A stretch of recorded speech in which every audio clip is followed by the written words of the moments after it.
everyone, my name is Tamewa and my mention number is 278105. So today I want to present my individual assignment and the topic I choose is topic 10, warehousing decisions. So what is warehouse? Warehouse is a place that for storing goods, while the warehousing is the action of storing goods that will be sold, delivered or distributed later.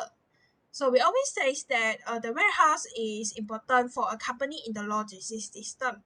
This is because the warehouse provided the services such as receiving and storing stock, maintaining temperature control product. This is especially for the perishable goods such as the fruits or vegetables.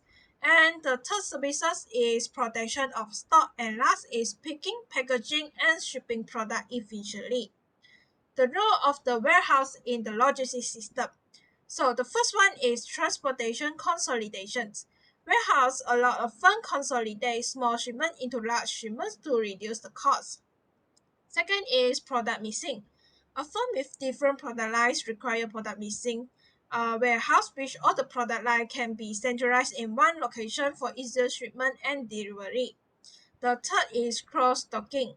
This is a process of moving the goods directly from receiving the shipping with little or no inventory.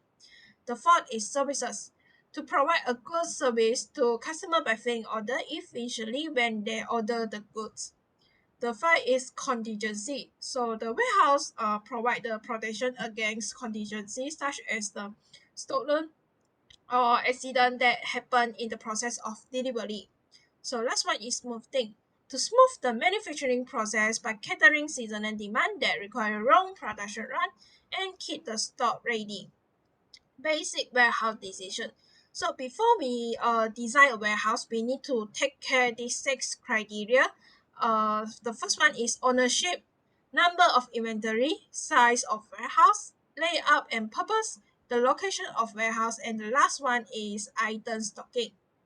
So under the ownership, the firm also need to decide whether they want to use private or public warehouse. So there are some characteristics that I listed out in the slides. So for the private is such as has a fixed cost element and require high throughput volume, must have stable demand and others.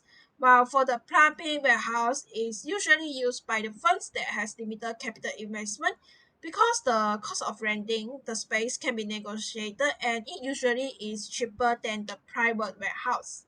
So they also need to decide the warehouse is centralized or decentralized. There are some difference between these two types of warehouse. So for example, for the centralized warehouse, the location is already fixed. But for the decentralized warehouse, they are in different location and it can help the customer to reduce the cost of transportation because it is near to the buyers. Warehouse layout and design. So the step for basic determination of layout and space. First, we need to determine the space requirement, estimate unit for at least 30 days, determine the quantity of required stock, convert the unit into cubic footage, and last one, we can add the other space such as the office in the warehouse. So for the principle, there are six principles. First is use one-story facility, straight line layout, efficient material handling requirement, effective storage plan, minimize elsewhere space, and maximize usage of buildings height. So the objective is to maximize utilizations, production of goods, increase productivity, mechanization by using machine or robotic equipment, and the last one is to increase the efficiency and effectiveness of workflow. So the warehouse handling. This is very important in warehouse to facilitate moving in and out of the goods in the warehouse. Material handling involves the mechanical usage of equipment. So there are five principles under this material handling.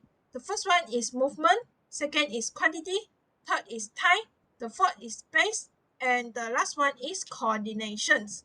So that's all for my presentation. Thank you.